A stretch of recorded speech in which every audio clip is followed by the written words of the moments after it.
It's a pleasure to be here today at the Risk Management and Trading Conference, once again in Mexico City, and to be joined by such an industry veteran, Gary DeWaal. Thank you for joining me today. Thank you for having me.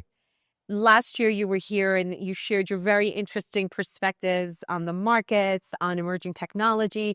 I'd like to start off for our viewers, for you to talk more about your background to start. You've had a fascinating career that has integrated everything from regulation to business, trading, the derivatives markets, and more recently, emerging technology.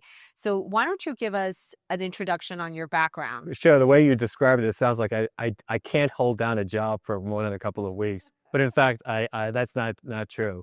So I started my career actually as a securities attorney on Wall Street with a very, very big Wall Street law firm. In fact, it was the firm that was originally headlined by Richard Nixon and John Mitchell. There was a day where I had lunch with a gentleman. His name was Richard Fielding. He had been an associate general counsel of the Commodity Exchange Inc. And we because we were both so busy, we never were able to have the lunch on time. We finally were able to have that lunch on time. And he started describing to me something called a futures contract. Now, I had a background in economics. I was a dual major in undergraduate English and economics. I had an MBA in addition to my law degree. I had never heard of a futures contract. And anyway, after the lunch, he came to me and said, Gary, I shouldn't do this because we work at the same law firm, but you seemed really, really fascinated by what I was saying. He said, maybe you want to apply for a job at the Commodity Futures Trading Commission. I know there's a job open in the Division of Enforcement. And make a long story short, 6 weeks later, I was at the Division of Enforcement of the Commodity Futures Trading Commission. And it completely changed the angle of my profession because I wanted to learn about this new exciting thing, and I was really looking forward to being taught. Well, unfortunately, they put me in something called the Market Integrity Division of the Division of Enforcement, and there was really no one there to teach me. So to teach myself, I used to go down to the opening of the COMEX gold pit for a really, really long time. And there was a very, very nice gentleman, and may he rest in peace. His name was George Giro, who, basically told me that he would, tell me a tip every day and let me learn a little about the markets. And just that interaction between George and me and some of the other folks I met on the floor, including exchange officials, I learned a lot about the markets, and that was great. I was at the CFTC for 4 years. And then I had the great fortune of joining a relatively well-known metals dealer known as Mercados Metals. I actually joined their brokerage operation, which at the time was called Mercados Futures Corporation. And I got to work for the most amazing guy I've met in this business. His name is Dr. Henry Jarecki. He was a world-famous psychiatrist, a member of the faculty at Yale University, and he took up trading because one day he was traveling in Germany. This is before they adopted the euro. And he was amazed how his Deutschmark had changed in value against his U.S. dollar overnight. And from that, he became an arbitrator and a trader. He got very, very involved in metals, and I effectively worked for him from 1986 to 1995. I came in effectively as the head of compliance. He quickly made me general counsel. But Henry had an interesting philosophy. He believed that good executives could take any position with the company except lawyers who could also serve as general counsel. And he actually made me president of Mercados Futures in my last year at what was then known as Brody White. Brody White was purchased by Societe Generale's subsidiary known as FEMAT. FEMAT wanted to become the leader in global derivatives.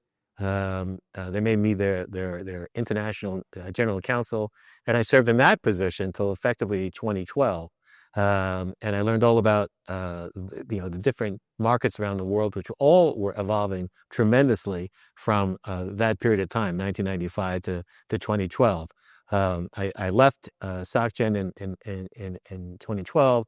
I had my own consulting firm for a year, and then a law firm, Katten Muchin Rosenman, solicited me, and I joined because a lot of my friends were there. But because my friends were there, and I learned the nature of a law firm, which is basically you get paid on what you kill. And all my friends were out there hunting, and I didn't want to hunt in the same arena. I knew I had to find something different to do, or I'd interfere with them. And that was about the time that people were really reading the Satoshi Nakamoto white paper on Bitcoin. And I fell in love with crypto. I had taken computer science as an undergraduate, and I didn't major in it, but I was fascinated by it.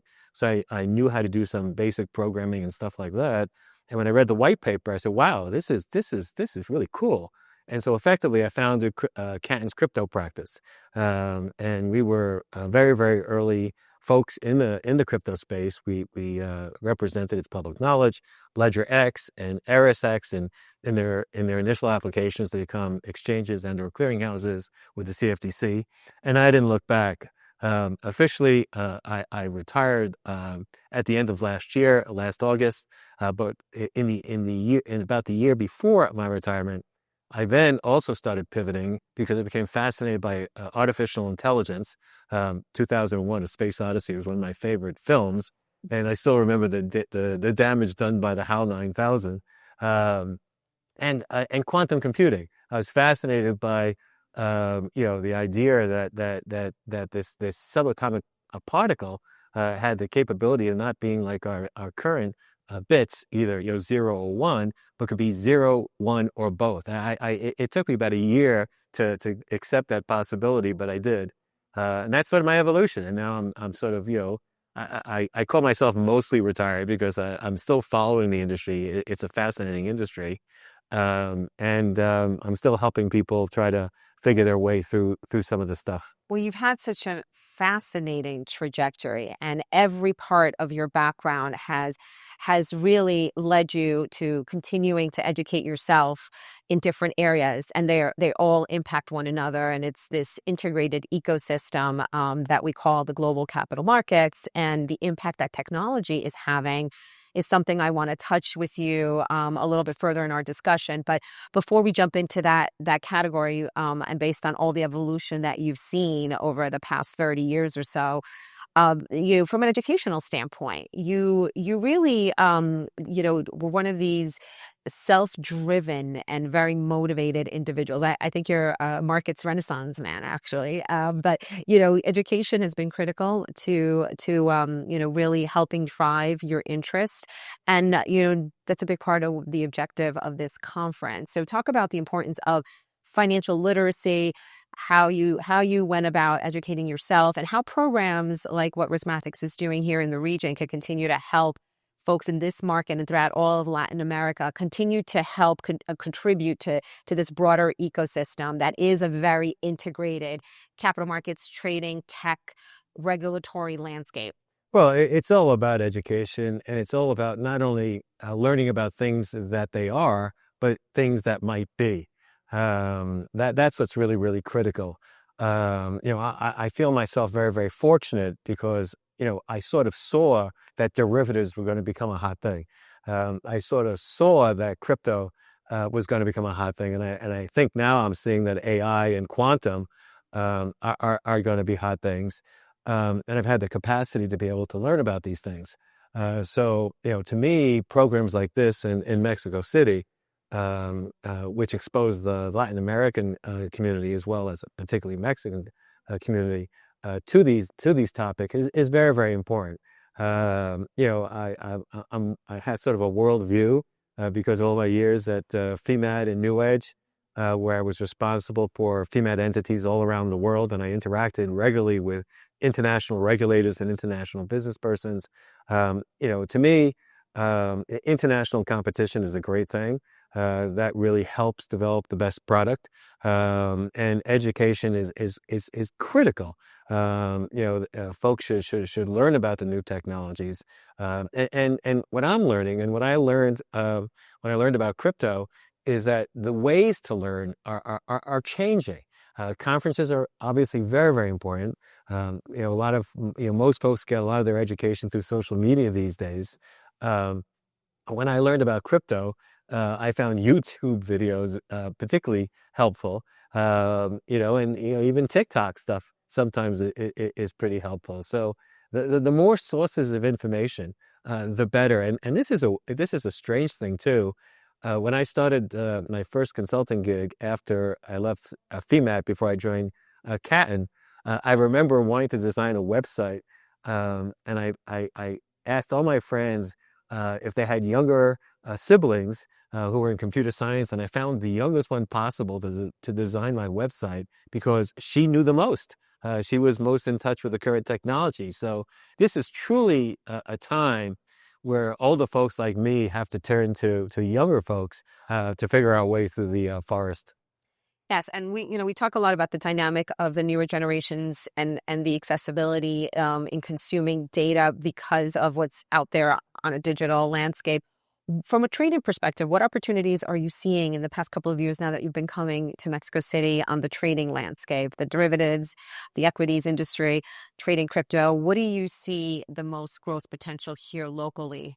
I think that AI most immediately is going to have a powerful impact and is already beginning to have powerful impacts in particularly portfolio rebalancing, portfolio design. AI resting on us, has the capability of analyzing data much quicker than human beings can. And therefore it can spot, potentials, it can spot deviations in the market conditions. There's just so much, ability of AI to analyze data that we just don't have. Or some of us don't have in our capacity. So I think that most immediately that's going to be the case. And then likewise, around the surfaces, again, because of the ability of AI to spot deviations from the norm much quicker than us, it will spot problems, fraud. It will spot potential, even though AI could potentially be used for cybersecurity intrusions, it can also be used for cybersecurity defenses because, again, it can spot, someone trying to access a system much quicker than human beings. So anything that's data driven, I think that, and so much of trading is that risk. I think it's going to have the biggest impact there, and that's, certainly if I was leading a trading company these days, that's where I put my resources. Absolutely. And, overall, we touched on quantum and AI is really having an impact and it's just starting to scratch the surface, I feel, in capital markets particularly. And clearly it's a topic of discussion at this conference and it has been for the past couple of years. So I think, within this region, it's also starting to be leveraged. But talk about quantum computing. I know that's another area of expertise. It doesn't seem to have started to take off yet. Why is that, and how should it be leveraged? Well, I think it's just a technical issue. The theory is there. The idea that subatomic particles can be in multiple states and not just either up or down or right or left, but they can be both states simultaneously. And that's really going to expand computer capability. The problem right now is decoherence, which is that it's very, very, and the particle, which is a subatomic particle, to the extent it's harnessed within a quantum computer, it's known as a qubit. The problem is precluding a decoherence, which effectively is keeping it in a cool, clean state, so that it's not defective. And that's been the challenge right now. So what's going on is the folks who are developing quantum technology and quantum computers, they're learning how to put more more qubits on a single plate, and to take advantage of their ability to deal with each other better. And they're working on getting rid of this decoherence attributes. Once they do that, the sky's the limit. IBM now is thinking that it's going to have a really, really big and powerful quantum computer by the end of this decade. Other folks think they're going to get down to, really, really limited decoherence. And when that happens, then you'll start seeing more commercial applications. You're seeing it now. I think what surprised me is that folks, as opposed to developing or buying their own technology, they're using cloud technology for the quantum. Right. And I think that's going to expand in scope. The other thing that now becoming more and more interesting to folks is the idea of having quantum internet. taking advantage of the capacity of subatomic particles to basically interact with each other over long distances. There's really strong potential there in communication. And again, the power of quantum computer. I saw references to numbers that I don't even know what they are. That's something that would take an ordinary computer, like a septillion years, would take a quantum computer maybe somewhere between a minute and an hour. I mean, to me, that's incomprehensible. And to have that kind of technology at your fingertips as a trader trying to understand, market conditions, I think is going to be just, game changing. It's another part of the evolution. And Yeah. how will quantum computing and AI work hand in hand? Well, fascinating question, because I don't think there's enough thinking about that. I believe that you're going to actually see blockchain, quantum, and AI sort of Great at some point. all integrate at some point. Part of that new ecosystem, That's right? correct. The next iteration even of the internet. Correct. I mean, one of the challenges right now is in the large language model AI system is data feeds. I mean, a quantum computer could take this stuff in theoretically in seconds, as opposed to whatever time it takes now. And again, I just think the speed of processing, the speed of the way things are analyzed is going to just become so quick that it's hard to believe that all these things are going to come together and really have change in our industry. Absolutely.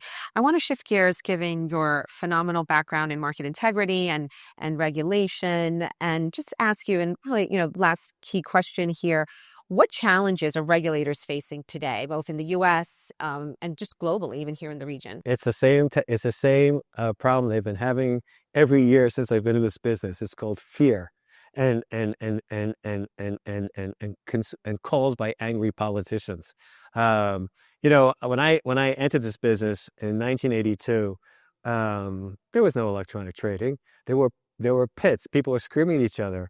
There were even phone lines into the pits when I first joined. And people ran orders in. There was no computerized trading. There was no high frequency trading. When all these things have happened, when we went from pit to electronic trading, even in the pit, when we went from pit to headsets, we went from pit to people running on the floor with computer printouts to be able to do options trading when it was first reintroduced in 1982 after a ban. It was a fear. The market's going to collapse. There's going to be fraud. There's going to be manipulation. There's going to be problems. Yeah, sure there are. There were going to be problems before that. I don't think the Hunts used computerized trading to manipulate the market. I don't think the Hunt brothers used computers. I mean, but so we've always had these problems. And I think that's the biggest fear. So when there's fear, the initial reaction is regulate. In 2015, the CFTC said, you know what? All this computers, all this high frequency trading, all this problem. Let's have regulation AT. Let's sort this all out. Let's make people register. Let's put prescriptive rules around it. It met the industry with a big thump. There were so many issues around the proposed regulation. The CFTC listened. They came out with revised rules a year later in 2016. It again hit the industry as a thump. In 2020, the proposed rules were ultimately withdrawn, and the clearinghouses, the exchanges were basically just asked to, implement processes to, make sure there was good monitoring, et cetera, and principles-based kind of things. And that's the way it should be. Technology should not be regulated, with rare exception. Sometimes there's tail risk in technology. Like, for example, it's a legitimate issue, I think, that in connection with AI, that the HAL 9000 could exist, that ultimately AI could threaten, humankind. I know people give probabilities on that. I have no idea, but I know it seems realistic to me. So it seems to me that the idea of having a kill switch on every piece of AI needs to be there. In our industry, we're sort of lucky. We've got most regulators around the world have imposed an obligation of supervision on entities, and that obligation of supervision, more and more pertains to the obligation to supervise your systems. The CME has made it very, very clear, for example. I think that's the right approach. I think that's the right approach. For investor protection. Correct. There's got to be a human in the loop. A human's got to sit on the top of this thing and be responsible. You just can't unleash AI because AI can develop AI, and we don't know where it's going to go. And so rather than risk it, to me, that's an unusual tail risk. But as far as enacting specific privacy rules for AI, no. Privacy is privacy. Okay, there should be privacy rules, and just because it's AI doesn't mean it gets exempted. It should be sponsored, but specific rules for AI, I think, or quantum down the line, should not be enacted in my view, except for tail risk. And regulators should embrace it, right? And work hand in hand for protection. Delighted to see that the SEC has just announced that they're forming an internal group to figure out how they can use AI. Absolutely. It's fantastic. To become better regulators. In fact, a wonderful person, Valerie Skapanik, is going to be in charge of that group, and she's just the right person because she's such a smart and clever person. Just lastly, since you mentioned also, some of the initiatives underway in DC, from a geopolitical standpoint, what challenges could have an impact on this industry, particularly here in Latin America and of course also in the U.S. and globally? Yeah. I have managed for the entire length of my career not to discuss politics, and nobody ever knows what my politics are, which is beautiful. I love it. So I'm not going to probably make an exception here, but I am an advocate of open markets. As I said, I think I look at the world as one world with some differences among countries, and it's my hope that we can continue to share ideas across the globe. I hate to see artificial barriers put in place that preclude that. There's a real debate going on in the AI community right now as to whether the best AI technology, is something called open source, meaning everybody can see how it works, versus not open source, which is sort of private. I'm a big fan of open source. I think to the extent that folks can put their technology out there and look at it as it is done in the blockchain, by the way, that's great, because then you can develop apps. They're universal. There's sort of a common standard globally. So yeah, I'm a big fan of open markets, open technology, sharing of education, sharing of ideas.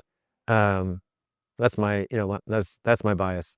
And no major threats. I mean, right now we're in a complicated environment as far as development and growth because of some of the more macro issues. So just from that perspective, from a trading perspective, is that a good thing for the markets, for the equities and derivatives market? Well, I mean, when you have barriers, you have arbitrage opportunities. Absolutely. If you're a trader, that's great news. It's opportunity. You make money off of arbitrage opportunities. If you're ordinary Joe, that's not such a great thing. So the volatility has been helping the markets. So the climate has helped this industry. Yeah, but you know what? Traders always find something that's good. They always find a way to get a vig here and there. That's been my experience. You could even bet on calm versus volatile markets. I mean, so there's always a way to find your edge. Well, Gary, it was fascinating talking with you and learning more and doing a deeper dive on your perspectives and your background. And we look forward to continuing to engage you here at the conference. Thanks so much for being here. Thank you. And it's always a pleasure to be in Mexico City. As I just mentioned to somebody, I've been coming here pretty often since the early 1980s. And beautiful city. I love it. The same here. It's a wonderful place to be. So thanks again for joining us. Muchas gracias.